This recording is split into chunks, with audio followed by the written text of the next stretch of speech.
Automatiser les ressources humaines pour rendre le travail plus humain. Ça sonne un peu comme un paradoxe, n'est-ce pas? Et pourtant, c'est exactement l'idée qu'on va creuser aujourd'hui.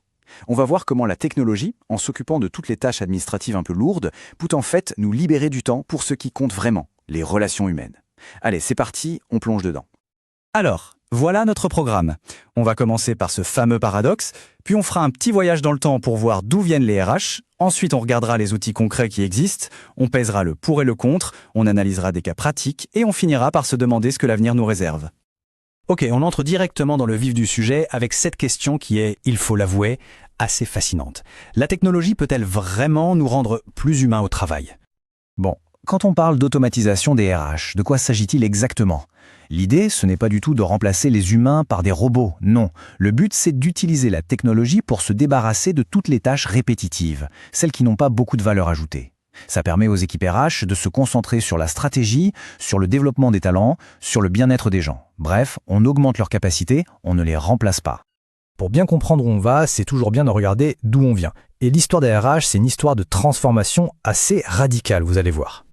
L'évolution a été fulgurante. Imaginez un peu, on est passé des armoires métalliques pleines à craquer de dossiers papier, où tout se faisait à la main, au tout premier logiciel qui permettait de numériser les fiches de paye. Et puis, l'intelligence artificielle est arrivée et a tout changé. Elle a permis au RH de passer d'un mode pompier qui réagit aux problèmes à un mode stratège, qui anticipe.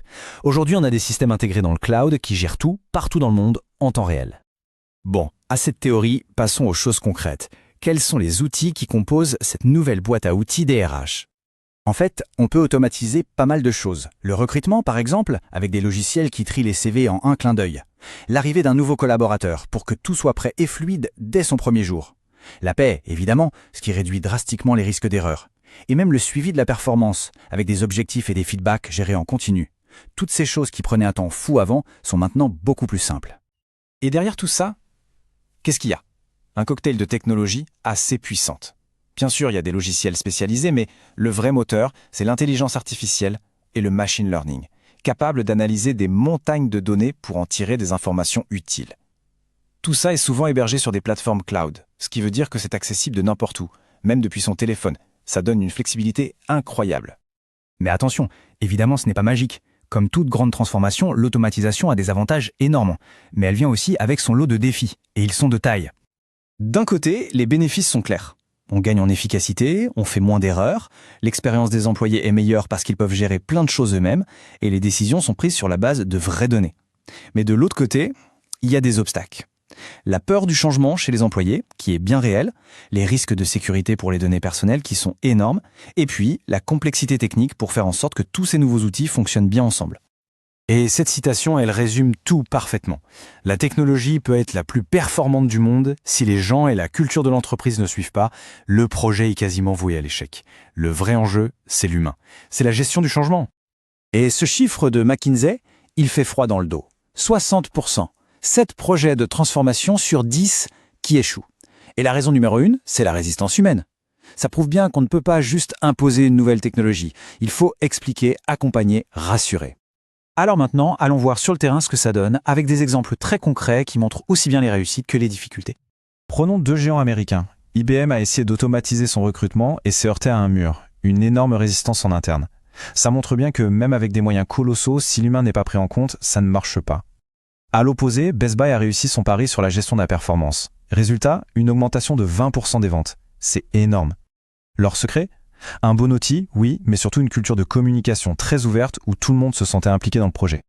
Le succès de Best Buy est super inspirant. Mais on est en droit de se poser une question essentielle. Est-ce que ce modèle souvent conçu dans la Silicon Valley peut vraiment s'appliquer tel quel partout dans le monde? Prenons l'exemple du continent africain. Là-bas, les réalités sont complètement différentes. L'accès à Internet est inégal, donc les solutions doivent absolument fonctionner sur mobile. La culture et le lien humain sont souvent au cœur des relations de travail. Il faut donc introduire l'automatisation avec beaucoup de délicatesse. La priorité, ce n'est pas juste l'efficacité, c'est aussi de développer les compétences sur place. Et bien sûr, le coût de la solution est un facteur clé. C'est la preuve qu'on ne peut pas faire un simple copier-coller. Il faut des solutions sur mesure. Des entreprises comme Webgram l'ont bien compris, avec des outils comme Smart Team.